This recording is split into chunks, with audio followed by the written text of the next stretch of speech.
Nessa girl, it's after midnight, so I'm just gonna get right on into it because I started not even call you about this Real Housewives of Atlanta season 8 reunion part 1 BS, but I'm gonna go ahead and do it. I don't even know what my hair laid like. My hair is laid like exhausted because that's what Kenya Moore has me. Kenya's the reason I started to not do a video. So listen, it's 4 or 5 things I'm gonna touch on today. Well, 5 things. Kenya Moore and how exhausting she is. Candy harboring a fugitive's belongings in her garage. Phaedra not paying Todd. Who needs to be recasted and who don't need to be recasted. And I guess this little piggy gonna go to market because I forgot what I'm gonna talk about. I'm gonna save Kenya for the end because she's just such an easy read at this point. So let me just jump right on in with the Candy and Phaedra thing. I think there's some unspoken bullshit, and I think Candy, I definitely think you are at a disadvantage for not going all the way in and speaking your complete mind.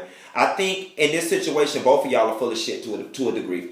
Number one, Candy, you said on the reunion that you didn't feel like it was a big secret that Apollo was keeping things at your house, and that's why you didn't feel the need to say anything to Phaedra. But you know what, Candy? You're a very smart woman. And considering the fact that Phaedra and Apollo both got 9,000 square feet of house over there by Chastain Park, it didn't ring to you as odd that the man wasn't keeping the shit at the house in which he lived at? That alone right there should have let you know that something in the milk wasn't clean and that he was hiding this stuff from Phaedra. Okay, so, that's just that. Let's just keep it real. I just think I could have respected you more, Candy, in this situation had you just been like, listen, girl, that was a situation between Todd and Apollo and I didn't want anything to do with it. And Phaedra, work with me here. If I had to choose between upsetting my friend and upsetting my husband, clearly I was going to part with my husband. So I chose to stay out of it. That's all the answer you need to give her. Okay, Phaedra, you my girl, but I got to get you together real quick.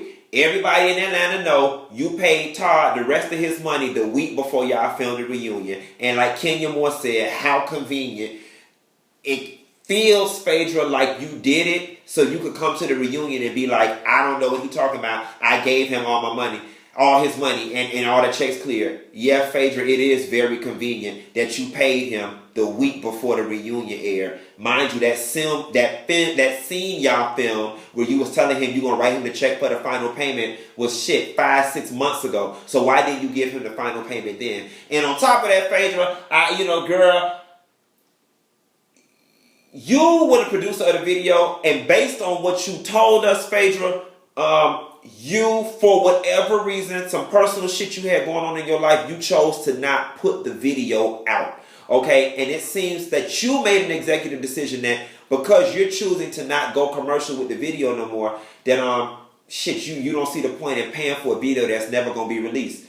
You made the decision to not release the video, and that was before seeing the product or before even getting a final product. For whatever reason, you chose not to put the video out anymore. That ain't got nothing to do with Todd. It really don't. And it seems a bit unfair that because you decided that you were not going to release the video anymore, that you just felt like you didn't have to pay the man the remainder of his money. That just wasn't a little cool. And yeah, they kind of got you together when they played that flashback scene with Sheree, and you was like, without getting all your check. I mean, fair is fair. I think both of y'all ain't being totally honest with that situation, but it is what it is. Let's see. Kenya Moore. Kenya, you real exhausting to me. And it's funny because I'm not going to spend 15 minutes going in on Kenya and picking on her because it's just such an easy read. And y'all accuse me of always attacking Kenya. The one thing I'm going to say about Kenya is, Kenya, you kill me wanting to play victim to circumstances in which you created. Every beef that you've been a part of, you have not been an innocent bystander. You've been the agitator. You've been the one who's created the situation. Your beef with Phaedra. You was pushing up on the lady husband. Your beef with Portia. You pulled that beef out of thin air. Both of y'all were newbies on the show.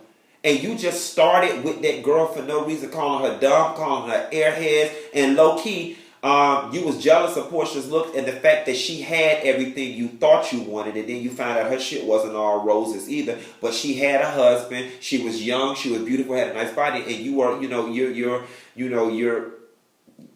aging bread, girl. You're starting to get a little moldy. Just like that house Sheree said you staying in. But yeah, Kenya, I really could take or leave you in your antics at this point. It's like, Oh, I thought that the fifth thing I was going to talk about, this little piggy right here, was going to be if Kim Fields was a good fit for the show. I don't know, y'all. I ain't finna waste no time on Kenya, because going in on Kenya all day long is just too easy at this point. I done been there and done that and beat her into the ground with that. Is Kim Fields a good fit for the show? I originally was not on the Kim Fields bandwagon at first. I was like, but I'm going to tell you something. Kim Fields is not a good fit for the show if you want typical run-of-the-mill reality television. And you know what? That gravy train is on its way out. I'm going to tell you why Kim Fields is a good fit for the show. Because she, in my opinion, is an adequate representation of what, somewhat well-to-do people are here in Atlanta. They're regular damn people. Let me tell y'all something. Portia them ass, I wish y'all would cut it out and just be real on this camera. When we be going around Candy House watching TV and stuff, and Phaedra be over there and all this, these hoes do not be beat down with red bottoms on and $9,000 worth of clothes and pulling up in rented Porsches and Bentleys and all that carrying. They are normal damn people just like everybody else. And I think Kim Fields brings balance to the damn show. She brings balance. I was in the goddamn play with damn Portia. Portia did not show up to rehearsal every day, beat to the damn gods, looking like Naomi Campbell. When that bitch wore a sweatsuit and goddamn tennis shoes, just like normal damn people, hair pulled back in a ponytail, no makeup. And I think Kim Fields does that. She brings that normalcy to the show that's needed. You need somebody to ground y'all, because the Real Housewives of Atlanta, y'all have just gotten so damn Hollywood and unrealistic at this point. When we be going down to the bar with Bar One eating oxtail soup, Cynthia do not be in there beat down like no damn supermodel. She be in there sometimes in flip-flops and jeans and no makeup with her hair pulled back in the bun. And she jump back in the kitchen and be scrambling eggs and frying chicken if she have to. So what I like about Kim Fields is that she brings a sense of normalcy to the show, what y'all used to bring to the show in the earlier seasons, and people can relate to Kim. Now, Kim, I'm wishy-washy about speaking on you and how you choose to raise your kids. At the very end of the day, people can choose to raise their kids and dedicate as much time as they want to their damn kids without our opinions and people interfering. We cannot tell that lady what to do with her kids. However, on the outside looking in, it does look like a bit much. It is a bit much, but I'm conflicted in going in on you on that, because who am I to tell you how to raise your kids? Okay, what was the other thing? About the show. Real talk, like I said, I'm going to keep this one short, y'all, because I'm going to carry my ass to bed. As much as I love all of y'all, I think that everybody can be recasted with the exception of Kenya and Phaedra. I think that Kenya and Phaedra really are the only two people left with the current cast that have somewhere to go with their storylines. Cynthia and Peter, we've watched y'all go through relationship ups and downs, financial problems. Cynthia, we watch you go through fight with Nene. We watch you fight Phaedra. I mean, it's just, unless you get pregnant or start another business, I just don't know where else there is for you to go. Same thing with Candy. Like, we've just exhausted all possibilities. We've seen you, your situation with AJ. We've seen you date. We've seen you get married. We've seen you had a baby. We've seen you do business. We've seen your situation with Mama Joyce. Like, where else is there for y'all to go? Every configuration of drama that can be amongst you women has already happened. All of y'all have had a falling out with one another, been messy. It's done. Phaedra, you ain't got a hell of a lot more storyline, but at least the angle we can go with Phaedra's storyline is we can see her date and see her continue to tackle single motherhood. I mean, and then Kenya, we can see you try to find a man, or maybe try to find some new friends or something. I don't know, but it's just gotten stale to me, y'all. Like, I can't even really go in on this video because it really ain't much. Oh, you know what? And Sheree. We can also keep Sheree at this point because she's been gone for so long, and there's still a lot of open-ended stuff that needs to be talked about with Sheree. Like, case in point, what is she doing? Like, Sheree, what are you doing these days? What's going on with Chateau Sheree? Are you going to live there? Are you dating? Sheree's storyline has a couple of unknowns, but the rest of y'all, it's kind of like, I don't know if there's anywhere for y'all to go at this point. I mean, Portia, no tea, no shade. You don't need to date no more people on camera because, bitch, you don't introduce stuff. You went from last season losing your peach over not wanting to share your love life to this season, bitch, you don't introduce us to 3 men in 6 months. No, God, honey, and I hope you didn't fuck all of them because that's not very becoming. I'm not saying you did, but, it's just, it's getting exhausting.